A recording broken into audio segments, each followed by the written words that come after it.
Kannada picture ವೀಕ್ಷಕರಿಗೆ ನಮಸ್ಕಾರ. ನಾನು Pallavi Raj. Land lord cinema ಇವತ್ತು ರಿಲೀಸ್ ಆಗಿದೆ. ತ್ರಿವೇಣಿ ಥಿಯೇಟರ್ ನಲ್ಲಿ ಒಂದು ಹಬ್ಬದ ವಾತಾವರಣ ನಿರ್ಮಾಣ ಆಗಿದೆ ಅಂತಾನೆ ಹೇಳ್ಬೋದು. ಫಸ್ಟ್ ಡೇ ಅಭಿಮಾನಿಗಳಂತೂ ದುನಿಯಾ ವಿಜಯ್ ಅವರನ್ನ ನೋಡ್ಲಿಕ್ಕೆ ಹೆಚ್ಚಿನ ಸಂಖ್ಯೆಯಲ್ಲಿ ಆಗಮಿಸಿದ್ದಾರೆ.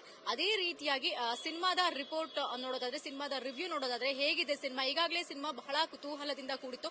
ಬಿಕಾಸ್ ನೀವು ಟೀಸರ್ ನೋಡಿದ್ರಿ, ಒಂದು ಸರ್ವೈವರ್, ಒಬ್ರು ರೂಲರ್, ಆನಂತರ ಸಾಂಗ್ಸ್ ಕೂಡ ಬಂದಿತ್ತು, ಬಹಳ ರೋಮಾಂಚಕವಾಗಿತ್ತು ಸಾಂಗ್ಸ್ ಕೂಡ. ಹಾಗೆ ನಿಂಗವ ನಿಂಗವ ಸಾಂಗ್ ಕೂಡ ಬಹಳ ಇಷ್ಟವಾಗಿತ್ತು ಎಲ್ರಿಗೂ ಕೂಡ. ಅದೇ ರೀತಿಯಾಗಿ ಟ್ರೈಲರ್ ಬಿಟ್ಟಾಗ ಏನೋ ಒಂದು ಸರ್ಪ್ರೈಸ್ ಎಲಿಮೆಂಟ್ ಸಿನಿಮಾದಲ್ಲಿ ಇರಬಹುದು ಅಂತ ಫ್ಯಾನ್ಸ್ ಎಲ್ಲರೂ ಕೂಡ ಅಂದ್ಕೊಂಡಿದ್ರು. ಅದೇ ರೀತಿಯಲ್ಲಿ ದುನಿಯಾ ವಿಜಯ್ ಅವರು ನಾನು ಫ್ಯಾನ್ಸ್ ಕೈಯಲ್ಲೇ ನನ್ನ ಒಂದು ಟ್ರೈಲರ್ ಅನ್ನ, ನನ್ನ ಸಿನಿಮಾದ ಟ್ರೈಲರ್ ಅನ್ನ ಲಾಂಚ್ ಮಾಡಿಸ್ತೀನಿ ಅಂತ ಹೇಳಿದ್ರು. ಅದೇ ರೀತಿಯಾಗಿ ಲಾಸ್ಟ್ ಸಂಡೇ ಆ ಕೆಲಸವನ್ನ ಮಾಡಿದ್ರು. ಸೊ ಇವತ್ತು ಸಿನಿಮಾ ರಿಲೀಸ್ ಆಗಿದೆ. ಸಿನಿಮಾವನ್ನ ನೋಡಿದಂತಹ ಅಭಿಮಾನಿಗಳು ಎಲ್ಲರೂ ಕೂಡ ಒಂದೇ ಹೇಳ್ತಾ ಇರೋದು, ಇಂತಹ ಸಿನಿಮಾಗಳು ನಮ್ಮ ಕನ್ನಡ ಇಂಡಸ್ಟ್ರಿಗೆ ಬೇಕು ಅನ್ನುವಂತಹ ಮಾತು ಎಲ್ಲಾ ಫ್ಯಾನ್ಸ್ ಕೂಡ ಹೇಳ್ತಿರೋದು. ಹಾಗೆ ರ್ಯಾಂಡಮ್ ಆಗಿ ಸಿನಿಮಾ ಹೇಗಿದೆ, ಸಿನಿಮಾ ರಿವ್ಯೂನ ನೋಡ್ಕೊಂಡ್ ಬರೋಣ. ಮೊದಲನೇದಾಗಿ ಈ ಸಿನಿಮಾವನ್ನ ನಿರ್ದೇಶನ ಮಾಡಿರುವಂತದ್ದು ಜಡೇಶ್ ಅವರು. ಅವರ ನಿರ್ದೇಶನ ಬ್ಲಾಕ್ ಬಸ್ಟರ್ ಆಗಿ ವರ್ಕ್ ಆಗಿದೆ ಅಂತ ಹೇಳ್ಬಹುದು. ಸೊ ಫಸ್ಟ್ ಹಾಫ್ ಅಲ್ಲಿ ಸಾಕಷ್ಟು ಎಲಿಮೆಂಟ್ಸ್ ಗಳನ್ನ ತೋರಿಸೋ ಪ್ರಯತ್ನ ಮಾಡಿದ್ದಾರೆ. ಅನಂತರದಲ್ಲಿ ಇದು ಸಾರಥಿ ಫಿಲ್ಮ್ಸ್ ಬ್ಯಾನರ್ ನಡಿ ಬಂದಿರುವಂತಹ ಸಿನಿಮಾ.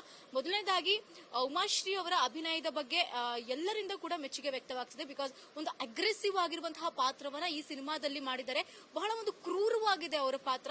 ಅವರ ಅಭಿನಯ ಕೂಡ ಅಷ್ಟೇ ನೋಡುಗರಿಗೆ ಇನ್ನು ಆಸಕ್ತಿ ಹುಟ್ಟಿಸುತ್ತೆ ಅಂತಾನೆ ಹೇಳ್ಬಹುದು. ಮುಂದೆ ಏನಾಗುತ್ತೆ ಸಿನಿಮಾ ಅನ್ನೋ ರೀತಿಯಲ್ಲಿ ಅವರ ಕ್ಯಾರೆಕ್ಟರ್ ಅನ್ನ ತಗೊಂಡು ಹೋಗುವಂತಹ ಪ್ರಯತ್ನ ಮಾಡಿದ್ದಾರೆ. ಆನಂತರದಲ್ಲಿ ಸ್ಕ್ರೀನ್ ಪ್ಲೇ ಬಹಳ ಚೆನ್ನಾಗಿ ಮೂಡ್ ಬಂದಿರುವಂತದ್ದು. Screenplay Raj B Shetty ಅವರ ಎಂಟ್ರಿ ಜಬರ್ದಸ್ತ್ ಆಗಿದೆ ಅಂತಾನೆ ಹೇಳ್ಬಹುದು. ಈ ರೀತಿಯಾಗಿರುವಂತಹ ಅವರ ಲುಕ್ ನ ನಾವು ಈ ಹಿಂದೆ ಅವರ ಸಿನಿಮಾದಲ್ಲಿ ನೋಡಿರಕ್ ಸಾಧ್ಯನೇ ಇಲ್ಲ.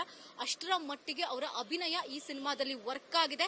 ಇನ್ನೊಂದು ಕಡೆಯಲ್ಲಿ ಭಾಷೆ ಸಿನಿಮಾದಲ್ಲಿ ಬಹಳ ದೊಡ್ಡ ಒಂದು ಮ್ಯಾಟರ್ ಆಗುತ್ತೆ ಅಂತಾನೆ ಹೇಳ್ಬಹುದು. ಪ್ರತಿಯೊಬ್ರು ಕೂಡ ಕೋಲಾರ ಭಾಷೆ ಸ್ಲ್ಯಾಂಗ್ ಸಖತ್ತಾಗಿ ವರ್ಕ್ ಆಗಿದೆ. ಒಬ್ಬೊಬ್ರು ಮಾತಾಡ್ಬೇಕಾದ್ರೂ ಕೂಡ ನಮ್ಗೆ ಈ ಭಾಷೆನ ನಾವೆಲ್ಲೂ ಕೇಳಿಲ್ವಲ್ಲ, ಈ ರೀತಿಯಾಗಿ ಕೂಡ ಫೀಲ್ ಆಗುತ್ತೆ. ಆನಂತರ ಕ್ಯಾಮ್ರಾ ವರ್ಕ್ ಬಗ್ಗೆ ಹೇಳಲೇಬೇಕು. ಸಿನಿಮಾಟೋಗ್ರಫಿ ಮಾತ್ರ ಸಖತ್ತಾಗಿದೆ. ಸ್ವಾಮಿ ಸರ್ ಕ್ಯಾಮ್ರಾ ವರ್ಕ್ ತುಂಬಾ ಚೆನ್ನಾಗಿ ವರ್ಕ್ ಮಾಡಿದ್ದಾರೆ.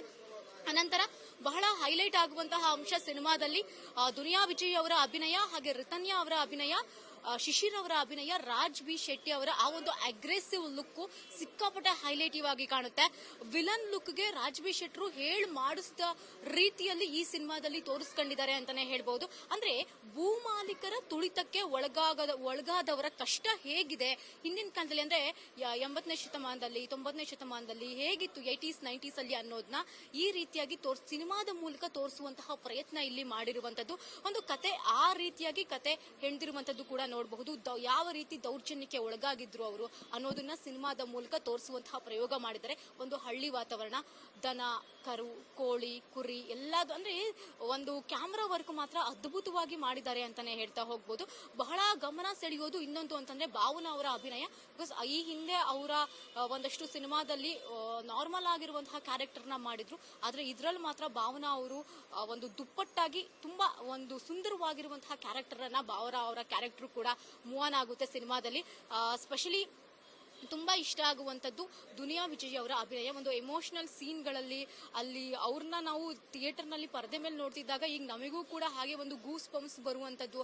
ಆ ದೌರ್ಜನ್ಯಕ್ಕೆ ಒಳಗಾದವರು ಅವ್ರು ಕಣ್ಣೀರಾಗ್ತಿದ್ದಾಗ ಇಲ್ಲಿ ನಮಗೂ ಕಣ್ಣೀರ್ ಹಾಕುವಂತಹ ಸಿಚುಯೇಷನ್ ಬರುವಂತದ್ದು. ಈ ರೀತಿ ಎಲ್ಲ ಬಹಳ ಸಿಂಕ್ ಆಗುತ್ತೆ ಅಂತಾನೆ ಹೇಳ್ಬಹುದು. ನಂತರ ಅವರ ಕಾಸ್ಟ್ಯೂಮ್ ಮಾತ್ರ ಮಾಡಿಸಿರೋ ರೀತಿಯಲ್ಲಿ ಕಾಣಿಸುತ್ತೆ. ಆಗಿನ ಕಾಲದಲ್ಲಿ ಈ ರೀತಿ ಕಾಸ್ಟ್ಯೂಮ್ ಇತ್ತ ಅನ್ನೋ ರೀತಿಯಲ್ಲೂ ಕೂಡ ನಾವು ನೋಡ್ತಾ ಬರಬಹುದು. ಭೂಮಾಲೀಕರ ಒಂದು ದರ್ಪದ ಕತೆ ಒಂದು ಕಂಪ್ಲೀಟ್ ಆಗಿ ತೋರಿಸುವಂತಹ ಪ್ರಯತ್ನ ಮಾಡಿದ್ದಾರೆ. ಶೋಷಿತ ವರ್ಗದವರ ನೋವಿನ ಕಥೆಯಲ್ಲೂ ಕೂಡ ನೋಡಿದರೆ. ಹಾಗೆ ಇಂಟರ್ವಲ್ ಗಿಂತ ಮುಂಚೆ ದುನಿಯಾ ವಿಜಯ್ ಅವರ ಇನ್ನೊಂದು ಒಂದು ಸಸ್ಪೆನ್ಸ್ ಆಗಿರುವಂತಹ ಲುಕ್ ಕೂಡ ಬರುತ್ತೆ. ಅದರಲ್ಲಿ ನಿಮಗೆ ಕಂಪ್ಲೀಟ್ ಆಗಿ ಸೆಕೆಂಡ್ ಹಾಫ್ ಏನಾಗುತ್ತೆ ಅನ್ನೋದು ಕೂಡ ತೋರಿಸ್ತಾ ಹೋಗ್ತಾರೆ. ಸೊ ರಚಿತಾರಾಮ್ ಅವರ ಅಭಿನಯ ಆಗಿರಬಹುದು, ದುನಿಯಾ ವಿಜಯ್ ಅವರ ಅಭಿನಯ ಆಗಿರಬಹುದು, ರಿತನ್ಯಾ ಅವರ ಆಕ್ಟಿಂಗು ಪ್ರತಿಯೊಬ್ಬರು ಕೂಡ ಕಂಪ್ಲೀಟ್ ಆಗಿ ಆ ಒಂದು ಪಾತ್ರನ ತಿಂದಾಕ್ಬಿಟ್ಟಿದ್ದಾರೆ ಅಂತಾನೆ ಹೇಳ್ಬೋದು.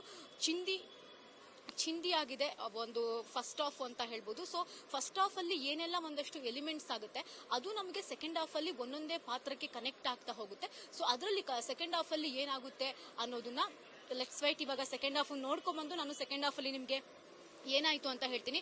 ಬಟ್ ಇನ್ನೊಂದು ದುನಿಯಾ ವಿಜಯ್ ಅವರ ಒಂದು ಸರ್ಪ್ರೈಸಿಂಗ್ ಆಗಿರುವಂತಹ ಒಂದು ಸಸ್ಪೆನ್ಸ್ ಲುಕ್ ಇದೆ. ಅದು ಏನು ಅನ್ನೋದು ನಮಗೆ ಸೆಕೆಂಡ್ ಹಾಫ್ ಅಲ್ಲಿ ಗೊತ್ತಾಗ್ತಾ ಹೋಗುತ್ತೆ.